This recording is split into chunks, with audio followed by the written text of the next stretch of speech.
او دا بعضی صفت کې پښتن به منی وي دې خبره په ټوپک کې بس او چې کور کې ورسره ټوپک ورودي موږ سره وایي زموږ واړه په ټوپک ولوبي کوي دا امت مخکې نشي تللی دا د زه لیکل در کومه چې څو پورې موږ په دې خبره فخر کوو چې موږ ورې په معمولي خبره وجل کوو چې څو پورې موږ په دې فخر کوو چې موږ د یو په بدل کې ګورې لس وجنو او چې څو پورې موږ په دې فخر کوو چې موږ د وړوکوالي نه ټسې ټوپک استعمالوو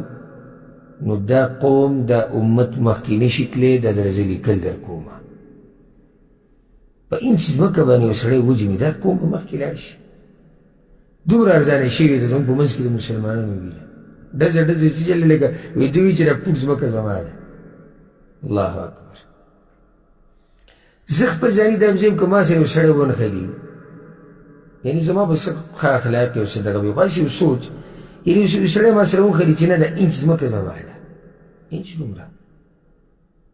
او رب چې کسان راولي قسم لکه قسم مه خوره که ستا ده ستا شو زه مزې کوم بس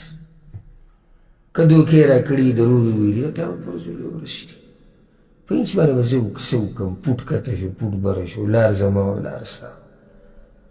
د درنو خلکو درنې خبرې د درنو خلکو دروند خوي هسې دلته سعودیانو چې لیدلي چې په انچ ځمکه باندې جنګ کوي چېرته مې لیدلي زه خو دلته لوی شوی یم د وړوکوالي دلته ما لا د اوسه پورې دا قصه نه ده اورېدلې چې دوی په انچ ځمکه وران شوي دي یا په دې که چېرته اختلاف یې راغلی ښه په طریقه یې ختم کړي راشه کښېنه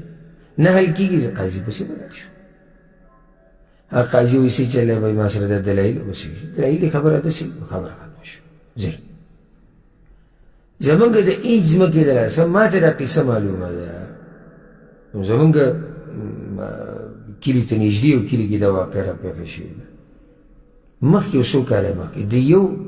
د ځمکې په معمولي ځمکه باندې فریقین جوړ شو یو تره ته بل دا ټول خپلوان دي خو د ترونو بچي دي نو دا دوه درې د ترونو د اولاد یو طرف ته شو د بل نورو دا بل طرف ته شو صرف په دې یو مسئله کې اووه کسان وژلی شوي دي اووه کسان او ځمکه دوه درې فوټه ځمکه ده لوی شی دی غر دی او دا بعض بېغیرته وایي که دا ټکې سخي بېادبي غواړم بعض بېغیرته وایي خو زه مجبور یم چې بېغیرته ورته وایي ښځه به پرېږدي خو ځمکه به نه پرېږدي دا ناشنا غیرت دی چې څه به پرېږدي ښځه پرېږده خو ځمکه مه پرېږده دا غیرت دی دې نام نهاد غیرتي ته مبارک شي ښځه پرېږده اصل غیرت خو ښځه ده غیرت خو دا دی چې یو سړی راشي ما سره په ځمکه جګړې کوي لکه جګړې مه کوه کنځلې مه کوه قسمونه مه کوه راشي کښېنه ته زما ورور یې څه مسله ده هغوی دا زما پیسې کېږي چې تا سره دلایل شتي او قسم او دا پلانې کوه بس ستا شو زه مزې کوم ګرځه دې وبدل کې به الله ماله نور راکړي چې څو پورې دا اخلاق مونږ نه جوړ کړي که دا مسلې نه حل کړي زه به تا ته د خپلې معاشرې څه خبره کومه د اوبو په پیپ باندې چې کومه جاښه روانه وي که نه نه دا پیپ مونږ ته کته راغلی مونږ ته بره راغلی دغه سړی چې په پیپ باندې جاښه وکړي که نه بیا چې کله جرګه کې کښېني داسې مونږ د اصل او نسل نه پښتانه یو او زمونږ پلار نیکه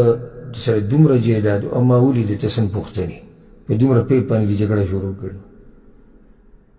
صفت مو به د هله کولی چې چا تا سره زیاتې کړې وه او تا ورته ویلی جروره بس څه چې دې کړي دي هغه د نه شوي دي والله یې تا ته معافي وکړې زه بس دی ځه کیسه مه ډېره مونږ بیا منلی وی چې ته څوک یې نو برید ته ویې راته ویو بهر دې په دغه باندې جګړه وکړه په پیپ باندې په واوره چې جګړه کړې دي وینه دومره ارزانه ده په واورو باندې هم خلک وژلی شوي که نه دي روژه کې په واورو یې وبل وژلي